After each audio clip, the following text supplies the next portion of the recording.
Good morning, everyone.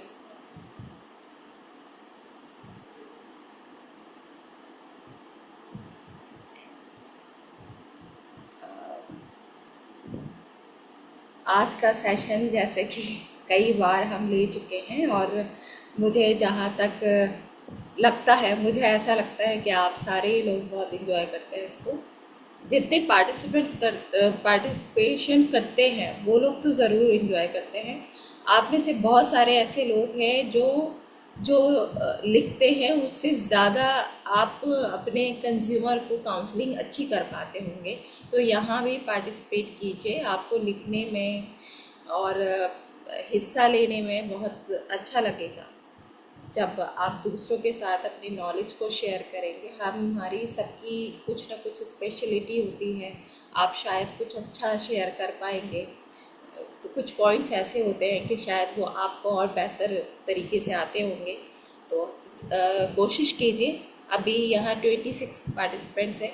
सबसे पहले तो 1 या 2 मिनट तक कॉल करते रहिए लोगों को, और उसके बाद जब भी क्वेश्चन होगा आप कोशिश कीजिए कि लिखिए उसका आंसर। तो बहुत इजी क्वेश्चन रहेंगे।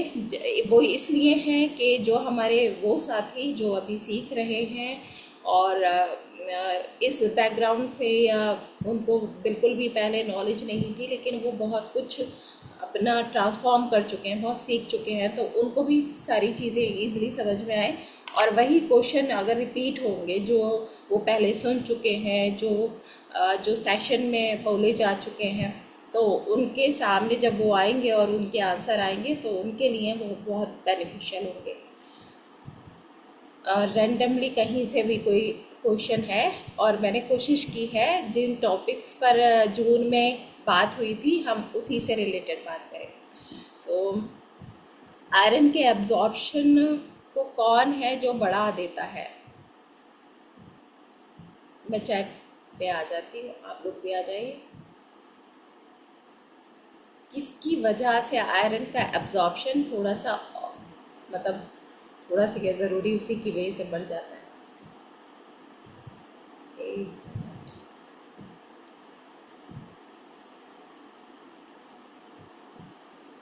यस सर, श्रीकांत सर ने, डॉक्टर मदन सर ने, शिवताप सर, ममता चौहान ने, विटामिन सी की वजह से आयरन का एब्जॉर्प्शन और ज़्यादा बढ़ जाता है।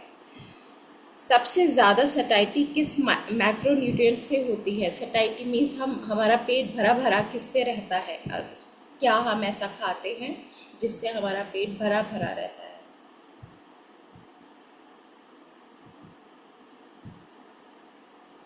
Plant protein. Amazing doctor Madan Gopal sir, amazing. Protein जब हम खाते हैं तो हमें पेट भरा रहता है हमारा। Thank you so much. सबसे ज़्यादा कैलोरी किस मैक्रोन्यूट्रिएंट में होती है? मीन्स आप इतना सा ये चीज़ खाओ, ये खाओ, ये खाओ, सबसे ज़्यादा कैलोरी किस में होती है?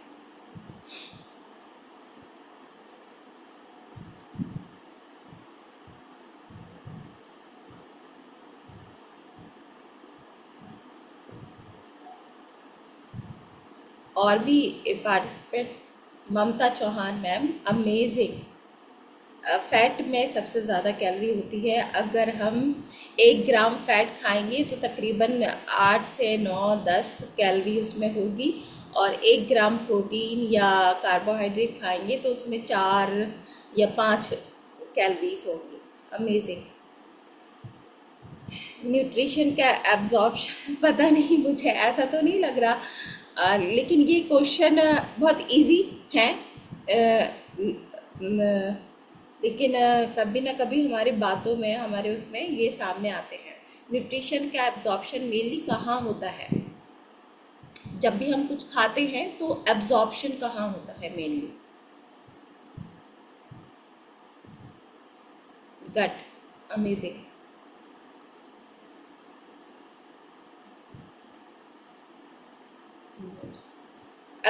लिवर में एब्जॉर्प्शन नहीं कभी होगा वो,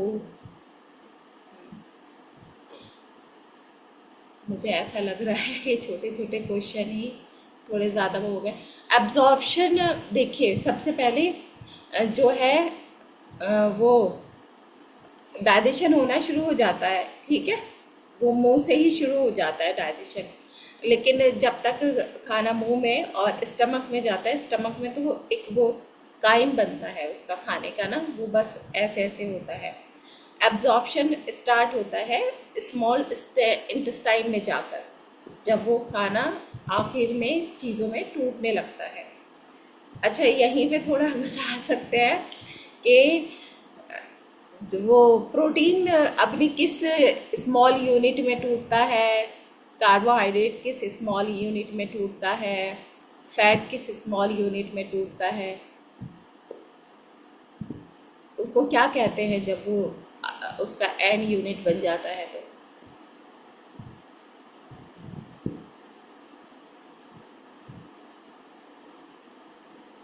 काइम। काइम सर, वो जब वो खाना ऐसे मतलब टूट रहा होता है ना, गुथ गया जैसे, वो उसको काइम कहते हैं। उसके बाद जब एंड प्रोडक्ट बनता है प्रोटीन का, तो आपने बहुत सुना होगा अमीनो एसिड कहते हैं।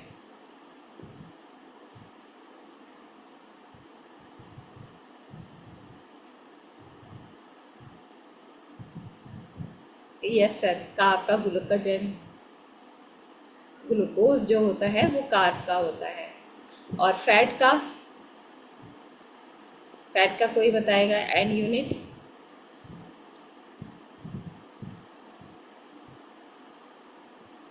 फैट का होता है फैटी एसिड्स।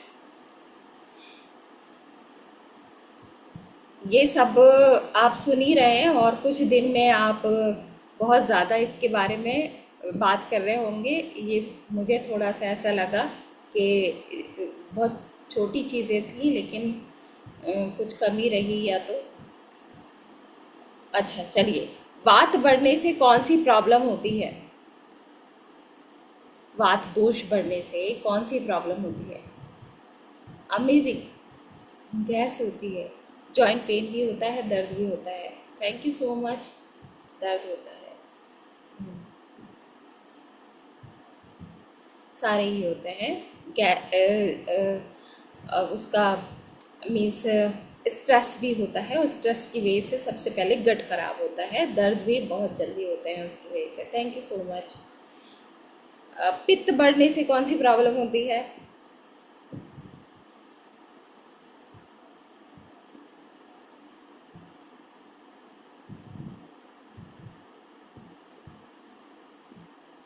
हाँ, इससे भी digestion problem, acidity. Thank you Amit sir, Mamta Chouk, पाचन रिलेटेड।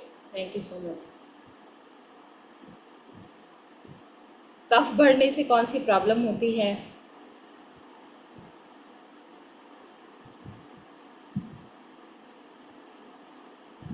सर्दी खांसी।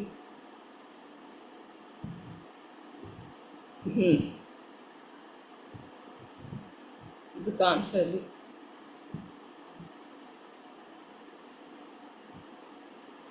Thank you so much. अच्छा, ये अब ये डिफाइन कीजिए, सिम्टम्स क्या होता है और साइन क्या होता है?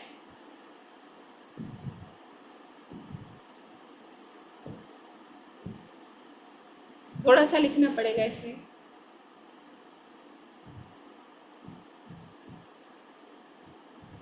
गुड मॉर्निंग अतुल भारद्वाज जी।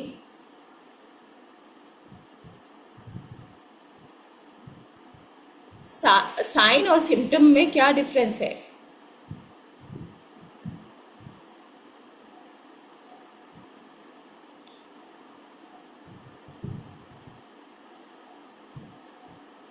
मेरा एक पूरा सेशन हुआ था इस पर कि सिम्टम्स क्या होते हैं और साइन क्या होते हैं, मैंने इतने अच्छे से डिफाइन किया था।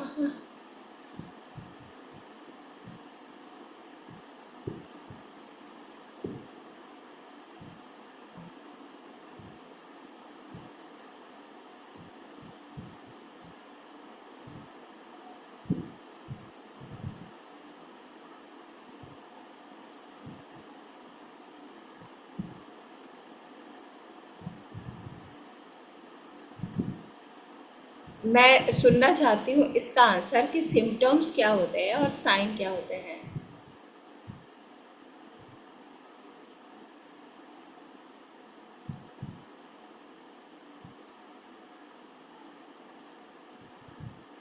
चलिए, सिम्टम्स होते हैं जो पेशेंट आके बताता है अपनी प्रॉब्लम,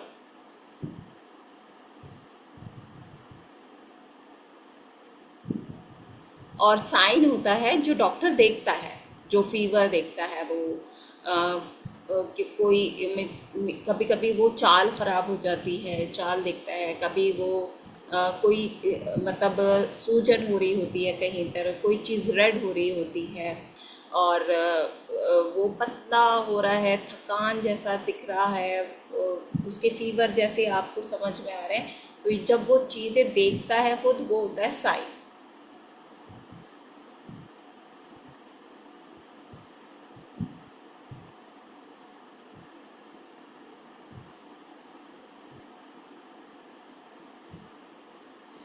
हाँ। हाँ, कभी आप सिम्टम्स मीन्स वो जब मरीज़ आके कुछ बताता है तो आप डायग्नोस करते हो, मीन्स कि इस ये वाली प्रॉब्लम हो सकती है। तो अगर वो आके बताता है कि मुझे थकान है, तो थकान किस किस डिजीज़ में हो सकती है, किस किस इस बॉडी की प्रॉब्लम में थकान हो सकती है।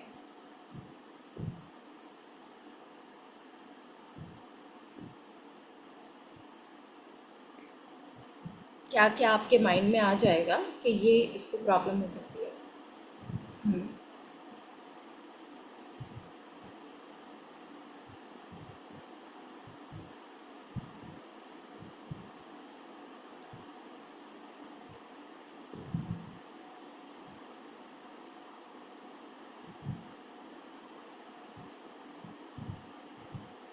लो बीपी हो रहा होगा, डायबिटिक होगा, लो एचबी होगा, एनीमिया, ब्लड की कमी के कारण। Amazing doctor Madan Gopal sir, Afreen ma'am, Pinky ma'am, सबसे पहली चीज़ हमारे माइंड में सबसे पहली आनी चाहिए कि जब एनीमिया होगा तो उसको थकान होगी। सबसे मेडिकल में हमेशा ये ध्यान रखना है हमें कि जब मीन्स कोई आके कोई सिम्टम बताता है तो सबसे पहला जो उसकी वजह हो सकती है वो आपके माइंड में पहले आनी चाहिए, और उसी से रिलेटेड आप और कुछ भी पूछेंगे उससे तो वो सिम्टम वो खुद बता सकता है। कभी कभी वो फील भी नहीं कर रहा होता ना। तो अच्छा, एनीमिया में और क्या सिम्टम हो रहा होगा, क्या हो सकता है उसको, और अगर वो आगे कहे थकान है और आपने डायग्नोस करना चाहा कि इसको एनीमिया तो नहीं है, ब्लड की कमी तो नहीं हो रही, तो उससे और क्या पूछ सकते हैं आप।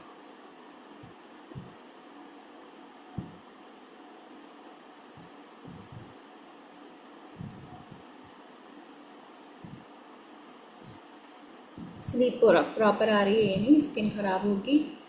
ठीक है ममता मैम। ईचिंग नहीं, ईचिंग तो नहीं होगी, सांस फूल रहा होगा। Thank you so much sir.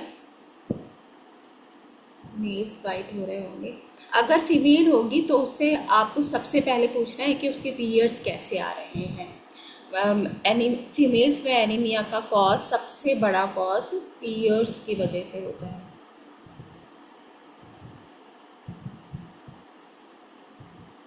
मैंने ना वो किया है, आप अनम्यूट कर सकते हैं, अगर किसी को लग रहा है कि वो बोलकर आंसर दे सकते हैं तो वो दे सकते हैं। सबके पास ये अभी वो है, पावर है, लेकिन कोई भी मॉर्निंग ऐसे मैम। माइक ऑन करके कुछ भी बात ना करे। अगर क्वेश्चन का आंसर बोलकर देना है तो प्लीज़। हाँ, yes ma'am, good morning. Yes sir. ये पैर में सूजन होगा मैम, और ये और आँख में रेडनेस कम होगा। हाँ, ये एक बहुत मिनट। अच्छा साइन हाँ, होगा। और उसके बाद सांस फूलेगा। हाँ हाँ। हाँ, और उसके बाद ये मेटाबॉलिक सिस्टम भी गड़बड़ होगा। अगर एनीमिया हाँ होगा, मेटाबॉलिक सिस्टम भी गड़बड़ होगा। हम्म, और उस पेशेंट को प्लेटलेट्स भी डाउन हो सकता है। हाँ, जब उस टाइम पर एक कॉम मतलब वो कभी कभी सीजनल हम देख सकते हैं कि अभी जो आने वाला है बरसात के बाद का टाइम, तब इस तरह से वायरल होता है और हमारा कोई ना कोई सेल डैमेज होने लगते हैं। Thank you so much. अच्छा, आप अक्सर देखते होंगे कि बहुत सारे पेशेंट जो रेयर होते हैं, कॉमन नहीं मिलते हैं आपको, कि पैरों में उनकी सूजन होने लगती है।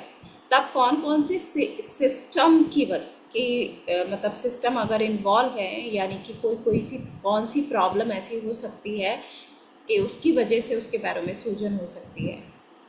नमस्ते nature ma'am. Yes ma'am. Ma'am ये किडनी की प्रॉब्लम की वजह से भी सूजन हो सकती है, अमेजिंग। और उसे उसे अगर यूरिन से रिलेटेड कोई प्रॉब्लम आ रही है उससे भी हो सकती है। और ये एनीमिया के भी एक साइन होता है मैम। बहुत रेयर होता है, बहुत सीवियर एनीमिया में, बहुत लेकिन कम, हाँ हाँ हाँ हाँ हाँ। और यही होता है बस। हाँ, किडनी का मेन होता है। और वाटर रिटेंशन किसी सिस्टम को मैंने पूछा था कौन सा सिस्टम इन्वॉल्व होता है, तो डॉक्टर मदन गोपाल सर ने बड़ा अच्छा आंसर दिया है, किडनी, हार्ट। और हसन मोहम्मद सर ने बहुत अच्छा आंसर दिया है, लिवर की वजह से भी हमारी सूजन होती है। अच्छा, यूटीआई की फुल फॉर्म?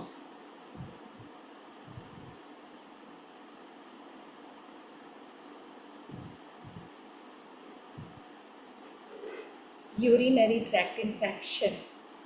ये बहुत अच्छा आंसर है सर। बहुत सारे लोग कभी कभी सिर्फ इस पे ध्यान ही नहीं दे रहे होते हैं, वो बार बार यूटीआई यूटीआई तो कह रहे होते हैं, बट उसकी फुल फॉर्म पर ध्यान नहीं दे रहे होते हैं। वुमेन में यूटीआई क्यों ज़्यादा होता है, किस क्या वजह होती है?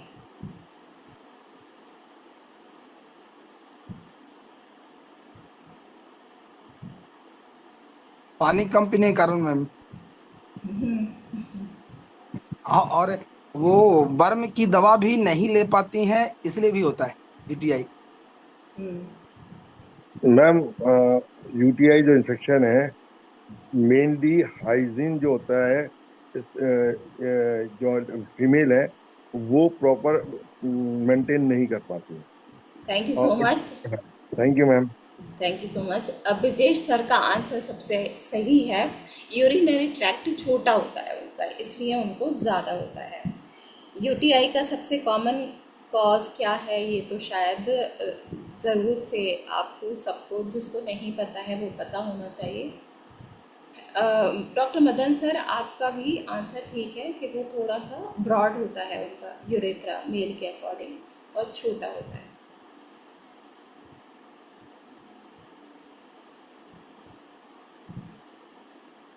सबसे कॉमन कॉज कौन सा है? आपने हाइजीन की कमी बताया, पानी कम पीते हैं उनको, उनका, चलिए तो फीमेल का था, लेकिन दोनों को ही कॉमन कॉज क्या होता है?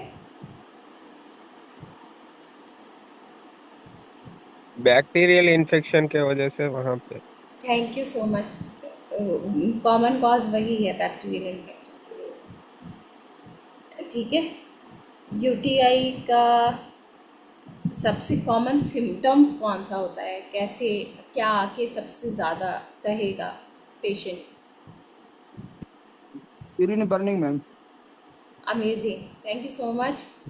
हाँ, मैम, यही बर्निंग बताए। के साथ साथ बर्निंग भी होती है, और उसको एक तरीके से अंदर की तरफ को खुजली टाइप भी, इचिंग टाइप भी हाँ ज्यादा होती हाँ, जब वो क्रॉनिक हो जाता है, जब ज़्यादा हो है। जाता है, तब खुजली होती है। Thank you so much.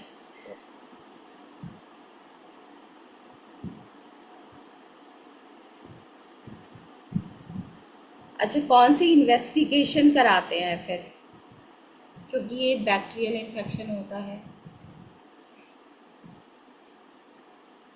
Urine culture ma'am. Thank you so much. Urine culture कराते सबसे पहले सिर्फ यूरिन रूटीन एग्जामिनेशन कराएंगे, और अगर सीवियर होगा तो कल्चर कराएंगे। Thank you so much.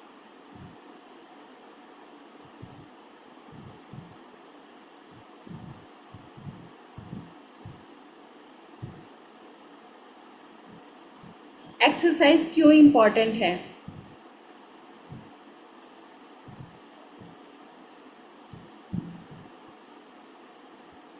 Exercise क्यों इम्पोर्टेंट है?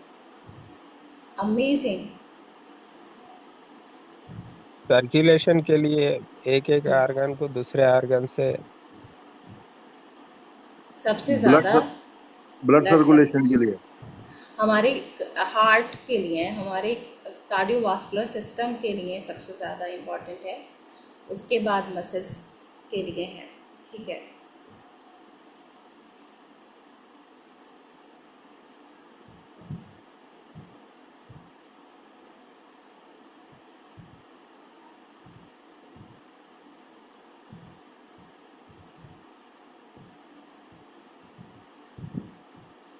योगा किस हेल्थ को इम्प्रूव करता है?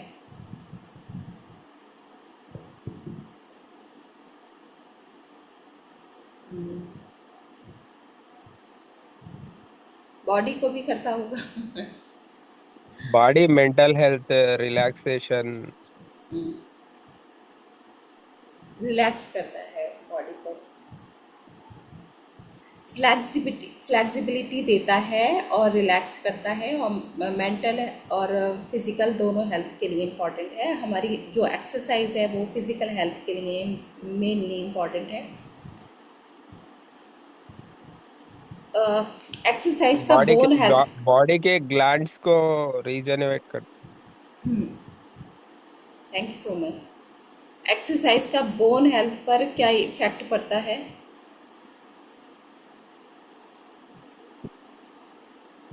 एक्सरसाइज से मैडम, सबसे पहले तो हम लोग धूप में करते हैं तो विटामिन डी मिल जाती है, जिससे हमारा बोन में बढ़िया होता है, कैल्शियम का ऑब्जर्वेशन भी हो जाता है। और दूसरी बात है कि जैसे ज्वाइंट पेन वगैरह में एक्सरसाइज का बहुत बड़ा रोल है मैम, बिना दवा के भी ठीक हो सकता है अगर सही से एक्सरसाइज किया जाए है। और खास में तो हम लोग पास आयुर्वेद है ही अमृत है, क्या कहना। तो हमारे बोन का पर इफेक्ट एक्सरसाइज का बहुत बड़ा है, और खासकर सुबह में करने का तो और बड़ा है। ये सर ने बहुत ज़्यादा इम्पोर्टेंट चीज़ बोली है। कभी कभी पूरा साइंस नहीं हमें पता होता है, और लेकिन हमें, जैसे सर तो उसको डिफाइन कर पाएंगे जब बोल रहे हैं तो, लेकिन बहुत सारे लोगों को नहीं पता होगा। आपकी एक्सरसाइज की वजह से बहुत सारे मिनरल्स बहुत सही एब्जॉर्ब होंगे। तो विटामिन डी बहुत अच्छे से एब्जॉर्ब होता है, कैल्शियम बहुत अच्छे से एब्जॉर्ब होता है अगर हम एक्सरसाइज करते हैं, अपनी बॉडी को मूव करते हैं। एक्सरसाइज का इम्यूनिटी से क्या रिलेशन है?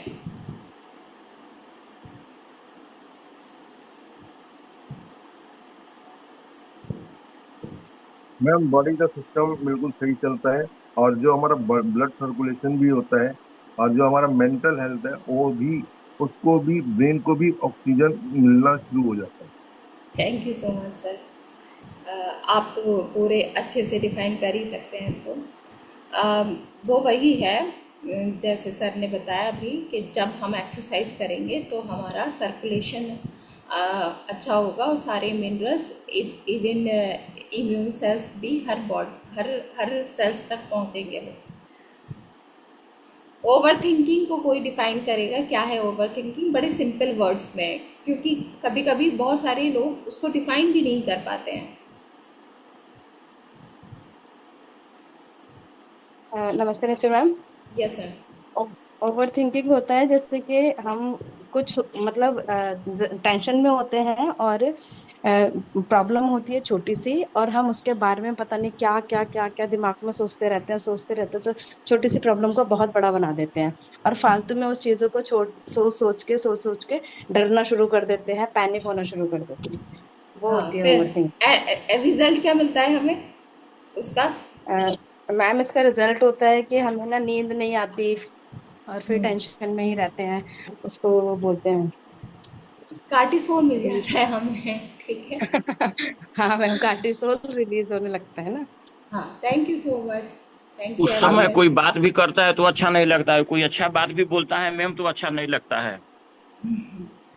एक बात और है मैम, ये हार्मोनल इम्बैलेंस हो जाने से ये ओवर थिंकिंग स्वतः हो जाती है।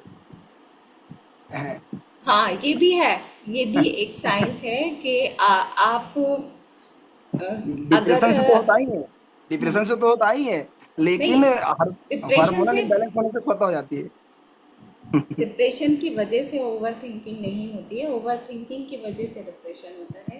हाँ, ये लेकिन ठीक बात है। अगर हमारा मीन्स अगर हम फिजिकली ऐसी हरकतें करने लगें कि धीरे धीरे अपने डाइजेशन को ख़राब कर देंगे, तो कहीं ना कहीं फिर आपका मेंटल हेल्थ इन्वॉल्व होने लगेगी। तो ये एक लूप भी होता है।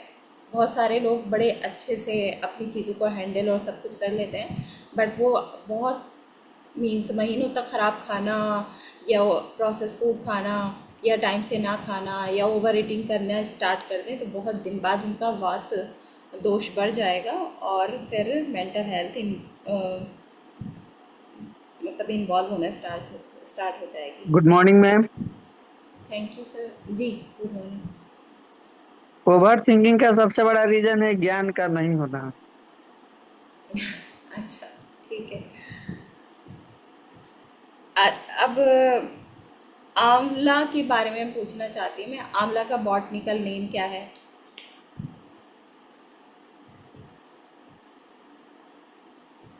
या मेरे क्वेश्चन अलग होने चाहिए थे? चलिए, मैं वो आप सब दे ही देते। हमारे मीन्स डॉक्टर नीचा वेलनेस में अगर इम्यूनिटी के लिए सबसे पहला प्रोडक्ट दिया जाए गूसबेरी, उसका इंग्लिश नेम है sir. Thank you so much, ये अच्छा आपने आंसर दिया, बॉटनिकल नेम अलग है। इंडियन बॉटनिकल नेम उसका अम्बिका ऑफिसिनेलिस है और जो वर्ल्ड वाइज है उसका फेलेंथस अम्बिका है। इंडियन गूसबेरी, इसको हम इसका एक तरह से इंग्लिश नेम है। अगर हम डॉक्टर नीचे वेलनेस में सबसे पहले इम्यूनिटी के लिए कोई प्रोडक्ट देंगे, तो आप सब आंसर दे सकते हैं कि हमें सबसे पहले हमारा आंवला की सॉरस देना चाहिए।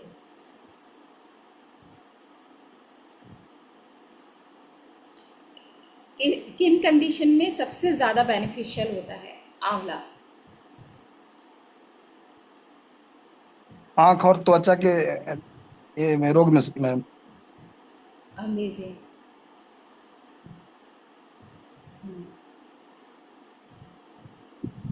बाल झड़ते हो, गैस बनाती हो। इन्फ्लामेशन कहीं हो, सबका आंसर बिल्कुल ठीक है। इन्फ्लामेशन अगर कहीं हो, एज ए एंटीऑक्सीडेंट ये बहुत अच्छा काम करता है। Thank you so much. अच्छा, एसजीओटी और एसजीपीटी क्या होते हैं? ये क्यों बढ़ता है?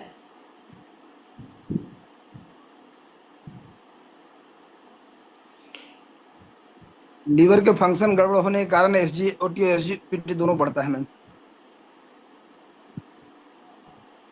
फैटी लिवर होने के कारण।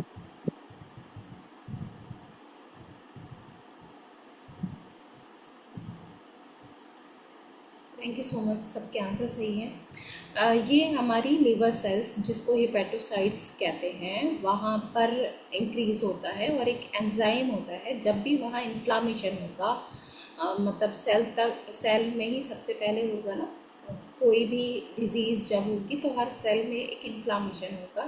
तो वो अपने आप को जैसे हम होते हैं ना, बहुत सारे कीड़ों के बारे में आप जानते होंगे, बहुत सारे कुछ कुछ रेयरली ऐसे प्लांट भी हैं कि एक टॉड वो होता है फ्रॉग, कि उसको पकड़ते हैं तो वो कुछ छोड़ता है। तो ऐसे ही मैं एक रिलेट करवाना चाह रही हूँ कि जब इन्फ्लामेशन होगा तो वहाँ से एंजाइम निकलना स्टार्ट होता है, और वो ये दो एंजाइम होते हैं, एसजीओटी एसजीपीटी। एसजीपीटी सिर्फ लिवर से ही निकलता है, सर्कुलेशन में आ जाते हैं ये। एंजियोग्राफी क्या होता है? एंजियोग्राफी तो हम बहुत सुनते हैं।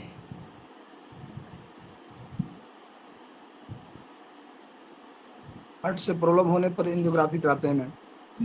Thank you so much sir. क्या होता है एंजियोग्राफी?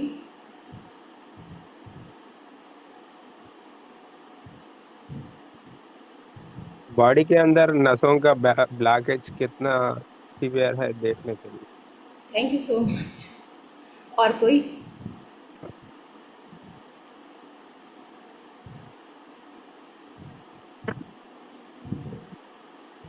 मैम, जो एनजीओ में हम जो करते हैं वो हम जो हमारे हार्ट की तरफ की जितनी भी नसें हैं, जो भी आर्टरीज आ रही हैं, उनमें ब्लड का कितना ब्लॉकेज है उसको चेक कर किया जाता thank you so much sir. आपकी वजह से आज देखिए उसको एक तरह से नॉलेज तो सबको है कि ब्लॉकेज को देखने के लिए हार्ट का एक टेस्ट होता है ऐसे, लेकिन आपकी वजह से प्रॉपर उनको नॉलेज मिली। एंजियोग्राफी हार्ट की जो वेसल्स होते हैं उनको एंजियो कहते हैं, ठीक है। और उसमें एक टेस्ट होता है, ये सबको मालूम है, और एक डाई दी जाती है, ठीक है। इसी तरह से हमारा HSG होता है। HSG की फुल फॉर्म कोई बताएगा? HSG सर्च करके लिख दीजिए कोई लोग।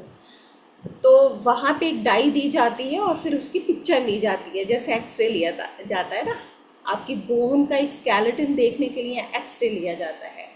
और जब हम एक डाई दे देते हैं तो है। मैम, HSG जो होता है ये फ्लो पॉइंट ट्यूब ब्लॉक है या छोटी तो नहीं है, या एक तरफ दो होती हैं जैसे ओवरी फ्लोपियन ट्यूब, एक कोई ब्लॉक तो नहीं है, इसके लिए ये टेस्ट किया जाता है।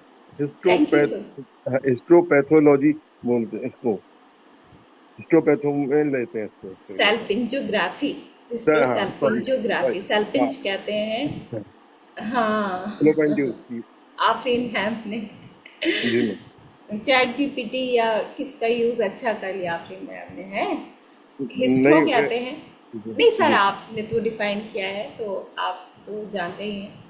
तो आज जो है एंजियोग्राफी तो हमारे हार्ट की नसों का, और सेल्फ एंजियोग्राफी होता है हिस्ट्रो कहते हैं लैटिन वर्ड में यूट्रस को, सेल्पिंज कहते हैं जो उसकी दोनों तरफ फैलोपियन ट्यूब होते हैं, और वो यूट्रस से डाई डाले जाते हैं, और फिर जब वो जहाँ तक पहुँचता है वो अच्छे से उसको देखा जाता है। ये देखते हैं कि ट्यूब ब्लॉक तो नहीं है। Thank you so much everyone.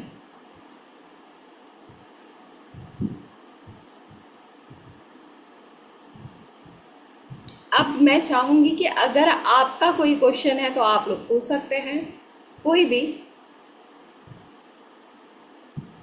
ज़रूरी नहीं मुझसे ही, सबसे पूछ सकते हैं आप। मैम हाँ जी, मेरा एक क्वेश्चन है। मैम जैसे अभी आपने बताया कि इन्फ्लामेशन हो तो अमल की मतलब दे सकते हैं उसमें, लेकिन बहुत से पेशेंट इस चीज को ना मानते ही नहीं है।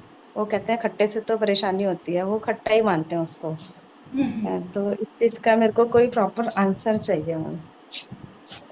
मैंने एक बार दिया था इसका आंसर। देखिए वो जो है ना, हमारी एक मेंटलिटी है जो हमारे हज़ारों साल से बनी हुई है, कि ये हमारे दादी नानी से हमने सबने सीखा है कि खट्टे से इन्फेक्शन हो जाता है, जबकि विटामिन सी जो है हमेशा इन्फ्लामेशन को ठीक करता है। लेकिन साइकोलॉजी इतनी पावरफुल होती है कि जिस दिन आप साइंस में आ जाओगे ना, आपको पक्का बिलीव हो जाएगा, तो आपको खट्टे से इन्फेक्शन होना बंद हो जाएगा। जब मैं मेडिकल में पढ़ती थी उसके बाद में मुझे ऐसा, और उसके बाद में भी जब मैं प्रैक्टिस करना शुरू किया तब मैंने ये बिलीव करना शुरू हुआ कि अगर मैं, और इन्फ्लामेशन तो हम पूरी, एक सबसे पहली बात तो मैं यहीं पर कर दूं कि हम विटामिन सी ज़्यादातर जब अपर रेस्पिरेटरी ट्रैक्ट का इन्फेक्शन होता है तब लोग कहते हैं नहीं नहीं खट्टे से तो, आंवला से तो और भी ज़्यादा इन्फेक्शन बढ़ जाएगा, या नॉर्मली भी जब आप उन्हें देंगे तब भी वो कहेंगे कि ये मुझे खट्टा लग रहा है और मुझे खट्टा सूट नहीं करता है और इन्फेक्शन हो जाता है, और भी ज़्यादा मुझे वर्म हो जाता है, और भी ज़्यादा मुझे प्रॉब्लम हो जाती है। तो साइकोलॉजिकली के साथ एक साइंस भी है, इस पर भी मैं अभी बात करूँगी। लेकिन हमारे ऑल ओवर बॉडी में कहीं इन्फ्लामेशन है तब हम आंवला का यूज़ कर सकते हैं, करना चाहिए, विटामिन सी रिच सोर्स है वो। अच्छा, दूसरा ये कि जो साइकोलॉजी होती है ना, उसका क्या होता है, एक तो वो उनको पता है मुझे खट्टा सूट नहीं करता, तो उनको इन्फेक्शन हो जाएगा ऊपर जब भी वो ये पूरे रेस्पिरेटरी ट्रैक्ट के इन्फेक्शन में लेंगे तो। लेकिन एक चीज़ और है, जो पूरा म्यूकोजा होता है यहाँ से लेके अंदर तक, जो लेयर होती है बाहर मतलब ये वाली अंदर वाली, वहाँ पर कुछ लोगों का इतना इम्यूनिटी वीक हुआ है उस वक्त कि वो किसी भी चीज़ से पर्टिकुलर उस मतलब इंडिविजुअल को किसी चीज़ से ट्रिगर हो जाएगा, ठीक है, और वहाँ इन्फ्लामेशन हो जाएगा। गले का भी म्यूकोजा ऐसा होता है, किसी को खट्टा लेने से गला ख़राब हो जाता है, तो वो पर्टिकुलर एक तरह से कह सकते हैं उनको एलर्जी है, उनको ट्रिगर होता है। किसी को ठंडे से होता है और किसी को कुछ भी खट्टा लेने से होता है, ये ज़्यादा होता है क्योंकि वो विटामिन सी रिच सोर्स कुछ भी लेंगे तो वो जल्दी ज़्यादा क्वांटिटी में लेने की वजह से उनको ट्रिगर हो जाएगा और वो उनको हो जाएगा। आप किसी तरह से बहुत अच्छी तरह काउंसलिंग कर पाएँ तब तो ठीक है, नहीं तो उन्हीं की मान लेनी चाहिए पेशेंट की। तो क्या है कि मुझे सूट नहीं करता है तो ठीक है, आपको सूट नहीं करता है, वैसे ये एक मतलब साइंस के अकॉर्डिंग ठीक करता है, आपको सूट नहीं करता होगा इसलिए ऐसा नहीं हो रहा है, तो हमें ऐसा कर देना चाहिए। कभी कभी क्या होता है, उनसे कहना है कि आप 2-3 घंटे तक बार बार कुछ गर्म चीज़ लेते रहिए, फिर ये गर्म पानी में मिला के लीजिएगा, तब इस तरह से जैसे उनका म्यूकोजा फिर ना वो नहीं होगा, इन्फ्लेम्ड नहीं होगा उस वक्त लेने की वजह से। इतना कर सकते हैं। थैंक यू सो मच इसमें मैम। इसमें एक बात और ऐड करना चाहूँगा मैम। यस। जो पित्त प्रकृति के लोग होते हैं उनको अगर खट्टा का सेवन दिया जाए तो वो उनको थोड़ा प्रॉब्लम बढ़ सकता है। और जो कफ प्रकृति भी लोग होते हैं, क्योंकि कुछ लोग कफ और पित्त मिले हुए लोग होते हैं, मिक्स टेम्परामेंट, तो वैसे लोग को थोड़ा सा वो खट्टा लेने से या आंवला लेने से उनकी प्रॉब्लम थोड़ा सा बढ़ सकती है। जैसे लगेगा कि बॉडी में सूजन होने लगा, या फिर हाइपर एसिडिटी का जिनको प्रॉब्लम है उनको खट्टा लेने से वो बढ़ जाएगा। तो वैसे पेशेंट ही संजोग से लेते हैं और वो बोल देते हैं कि हमको तो आंवला सूट नहीं किया, हमको दिए गया, जबकि विटामिन सी भरपूर मात्रा में होने के कारण एंटीऑक्सीडेंट है वो तो सूजन को कम करेगा, इम्यूनिटी को बढ़ाएगा। तो लेकिन हमारे यहाँ मिथक लोग बोल देता है कि वो आंवला लेने से ये प्रॉब्लम उनका बढ़ गया। वो मिथ है। वैसे लोग लेते हैं जो पित्त कफ के और कफ प्रकृति के रहते हैं मिक्स मिला हुआ, वैसे लोग ले लेते हैं तो उनको प्रॉब्लम हो जाता है, कोई तो वो कहते चलते हैं कि आंवला लेने से सूजन हो जाती है। वो उनको भी सर, जो हमने अभी कहा ना कि 2-3 घंटे तक, और वो मॉर्निंग आवर्स में, अर्ली मॉर्निंग नहीं, जो 10 बजे के आसपास का टाइम है, उनको हम कह सकते हैं कि वो 2-3 घंटे तक जब बार बार खूब गर्म लेंगे ना, उनका म्यूकोजा थोड़ा सा जो ट्रिगर होने, उसको इन्फ्लेम और हो सकता है, वो ट्रिगर हो सकता है, तब जब वो गरम गरम चीज़ या जैसे गर्म हल्दी का दूध लें और गर्म पानी ही ले लें, कुछ गर्म चीज़ें बार बार ले लें, उसके बाद गर्म पानी में लेंगे तो वो उतना ट्रिगर नहीं करेगा। और जो पित्त और कफ प्रवृत्ति का आपने कहा है, वो रात के या शाम के टाइम ज़्यादा इफेक्टेड होते हैं, मुझे इतना पता है अपने एक्सपीरियंस के अकॉर्डिंग। मीन्स जो मेरी प्रैक्टिकल नॉलेज है, इसको डॉक्टर सुशील कुमार सर अगर और अच्छे से डिफाइन कर पाएँ तो मैं वेलकम करना चाहूँगी। अभी अनम्यूट कर सकते हैं वो अगर इस सिचुएशन में है तो। साइंस के अकॉर्डिंग तो ऐसा हम कर सकते हैं। और कोई कुछ शेयर कर सकता है, कुछ पूछ सकता है?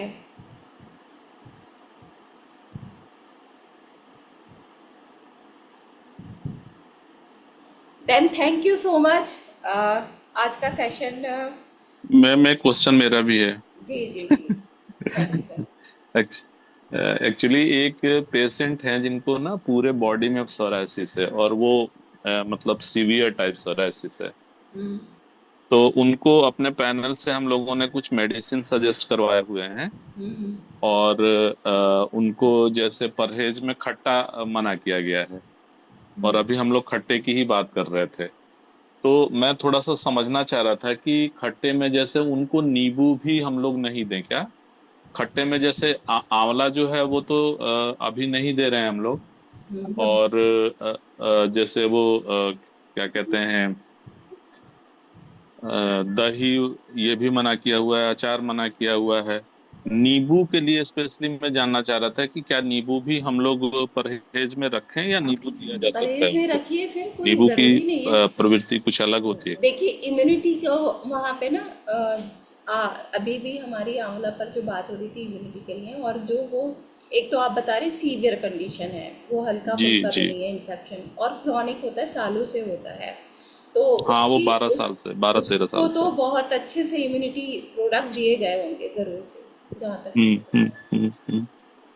है। सबसे पहले सोरियासिस में इम्यूनिटी प्रोडक्ट ही देने चाहिए। तो आंवला तो एक ये था कि जैसे होता है ना यूनिवर्सल प्रोडक्ट, कि सबसे पहले आंवला दे देना चाहिए। अगर सीवियर कंडीशन है फिर तो हमारे पास बहुत सारे हैं ना, इम्यूनिटी ड्रॉप है, इम्यूनिटी टैबलेट है, जूस भी है, इम्यूनोमॉड्यूलेटर है, ठीक है, जो भी इम्यूनिटी के चाहिए। लिए मैम उनको दिया हुआ है, लेकिन हाँ जैसे ज़रूर दिया हुआ डॉक्टर ने जो परहेज बताया है ना, तो वो तो परहेज हाँ में क्या हम कर लोग सकते हैं, हाँ लेमन कर नींबू का लीजिए। परहेज किया जाए? यस सर, करवाइए ना। सर ओ, बिल्कुल okay ma'am, thank you so much ma'am. Ma'am इसमें ना सिरोसिस में बिल्कुल जितना भी खट्टा है सिर्फ संतरे का सेवन कर सकते हैं, बाकी सब चीज बंद रहती है, या कीवी का इस्तेमाल करें। ओके, ठीक। उसमें विटामिन बी कॉम्प्लेक्स ऐड कर दिए सर, ज्यादा अच्छा रिजल्ट आ जाएगा। वो किया हुआ है एक्चुअली, जो अपना पैनल है ना उनसे ही सजेस्ट करवाया हुआ है। सिर्फ मैं परहेज के लिए पूछ रहा था कि क्या क्या परहेज नहीं अच्छा नहीं, रहेगा। और सुनो मेरी बात सुनो ओए, इससे आप कहीं बटोर को ले आने से कोई फायदा होगा? इससे शहर में उठवा दो इसे।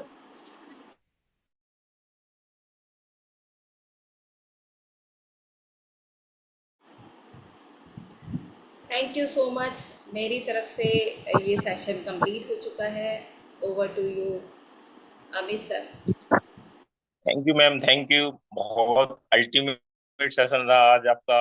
होल बॉडी को जानने को मिला, बॉडी की एनाटॉमी क्या है, उसके फंक्शन क्या है, सिस्टम को जानने को मिला। लगभग 45 मिनट के अंदर हमने बहुत कुछ जान लिया। डिजीज के बारे में जानने को मिला, सप्लीमेंट के बारे में जानने को मिला, किस किस डिजीज में क्या दे सकते हैं क्या नहीं दे सकते हैं। तो बहुत जबरदस्त सेशन रहा मैम आपका।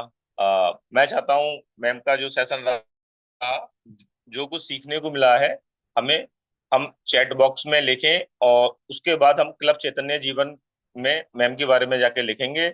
और इसके साथ ही मैं अपने अपलाइन श्रीकांत सर को इनवाइट करना चाहूंगा। Over to you sir.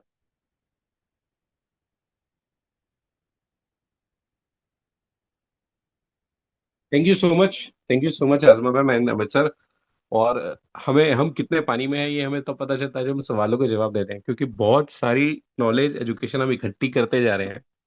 और एक्चुअल में जब ये कॉन्फिडेंस आता है जब हम एक प्रकार का टेस्ट देते हैं, तो आज का जो टेस्ट था वो हमारी नॉलेज को बार बार जब चेक करते हैं, ये बहुत कमाल, बहुत बहुत बहुत लाजवाब था हम सबके लिए। और ऐसे टेस्ट लगातार हमने इसको होते ही रहने चाहिए, कि हमने जो पिछले 10 दिन लगातार ट्रेनिंग ली, 11वें दिन उसका एग्जाम हो जाए, या 5 दिन जैसे सूत्र प्रोग्राम होता है, सूत्र प्रोग्राम के अंदर भी हम छठे दिन टेस्ट देते हैं। तो लगातार हम लोग महीने में 3 या 4 बार जितने ज्यादा टेस्ट देंगे, जितने ज्यादा क्वेश्चंस को समझेंगे, उतने ज्यादा हम लोग ग्रो करेंगे। Thank you so much and again हम लोग ऐसे ऐसे सेशंस लाते रहें, और अपनी टीम के साथ ग्रो करते रहें, मेंटली भी और नॉलेज वाइज भी। Thank you.